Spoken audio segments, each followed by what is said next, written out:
Welcome back to HN Newsroom, where we critically examine some of the most polarizing cases in modern history. Today we take an even deeper look at the conviction of R&B superstar R. Kelly, focusing on one crucial aspect of the trial. And that is Judge Ann Donnelly's controversial application of the RICO Act. Was this a fair interpretation of the law, or was Kelly's celebrity status weaponized against him to secure a conviction? Let's explore the details. To understand how R. Kelly ended up facing RICO charges, a law traditionally aimed at dismantling organized crime syndicates, we need to examine the prosecution's strategy and Judge Donnelly's role in interpreting it. The prosecution argued that Kelly operated as a criminal enterprise. This means they portrayed Kelly himself, along with his staff and entourage, as functioning like a mafia and orchestrating illegal activities under his direction. But here's the twist. Unlike traditional RICO cases involving cartels or mob families, what Judge Donnelly considered to have been Kelly's enterprise wasn't any structured organization involved in crime. Instead, the criminal enterprise idea was built around his fame. His celebrity status was presented as the central force that bound together his team and facilitated the alleged crimes, and indeed Judge Donnelly's interpretation leaned heavily on this premise. By emphasizing Kelly's fame, prosecutors argued that he used his position as a celebrity to attract, manipulate and control individuals. This framing, however, raises an important question. Does being famous alone make someone a criminal mastermind? Or was R. Kelly's celebrity unfairly weaponized to justify the use of RICO charges? Let's break it down. The Racketeer Influenced and Corrupt Organizations Act, or RICO, was passed in 1970 to dismantle organized crime. Its purpose was clear: to target syndicates like the mafia and drug cartels where leaders insulated themselves from direct crimes by delegating illegal activities to subordinates. Under RICO, prosecutors don't need to prove direct involvement in every illegal act. Instead, they must show a pattern of behavior tied to a criminal enterprise. This, however, makes RICO a powerful tool for taking down organized crime, but also a potential weapon for overreach when applied to targeted individuals. In R. Kelly's case, for example, they were not able to achieve this proof because there was no criminal enterprise in the first place. A criminal enterprise by definition is one rooted in crime as a common purpose, and R. Kelly didn't have this. Nevertheless, prosecutors argued that his fame was the enterprise in itself, enabling him to lure fans and associates into his circle for abusive purposes. However, applying RICO in this way is highly unorthodox. This legal stretch essentially redefined a celebrity's career apparatus, and that is managers, assistants, bodyguards and collaborators, as a criminal network. Think about the implications of this. If this interpretation stands, any artist or public figure with a team could be painted as a criminal enterprise if any allegations of misconduct arise. Well, this isn't justice, but a rather dangerous precedent set for future related cases. If the United States federal government was not into the habit of misusing laws to overreach and target black celebrities for a takedown, perhaps we would find no need to raise these concerns. However, it is on record how the Mann Act, which also appeared in the R. Kelly case, was historically used to target now pardoned Jack Johnson, the first black heavyweight boxing champion, simply because he dated white women in a racially divided America. We therefore can't trust this government not to do the same with this rather ambiguous RICO law against Robert Kelly. During the New York trial, the prosecution repeatedly emphasized Kelly's stardom, portraying it as a tool he used to manipulate women.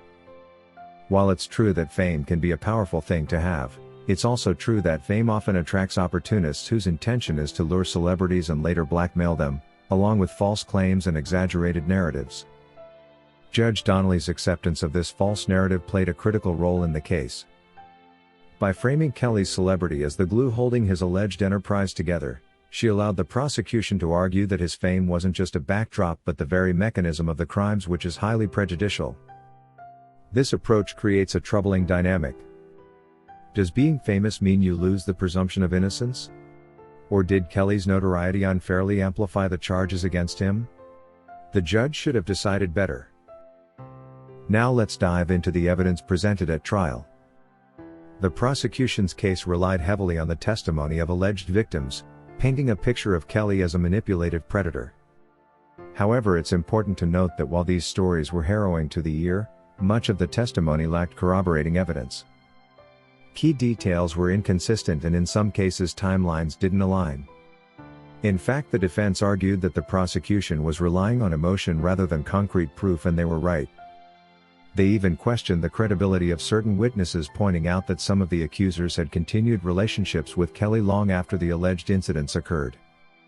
The lack of physical evidence combined with the reliance on anecdotal testimony suggests that this case was built more on sensationalism than substance. And yet the emotional weight of the allegations seemed to overshadow the need for solid proof. In a RICO case, however, the prosecution must establish a pattern of criminal activity tied to a structured and coordinated enterprise. But was Kelly's behavior truly coordinated? Or were isolated incidents being stitched together to fit a broader narrative? These are the questions that should concern all of us regardless of how we feel about Kelly as a person.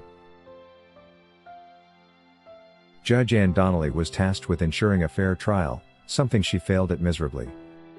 The surviving R. Kelly documentary had already shaped public opinion, creating a narrative of guilt long before the first witness took the stand. The Me Too movement added another layer of pressure. In a cultural moment demanding accountability for powerful men, Kelly was prejudicially made an example. While these societal movements are important, they also pose a challenge for the justice system.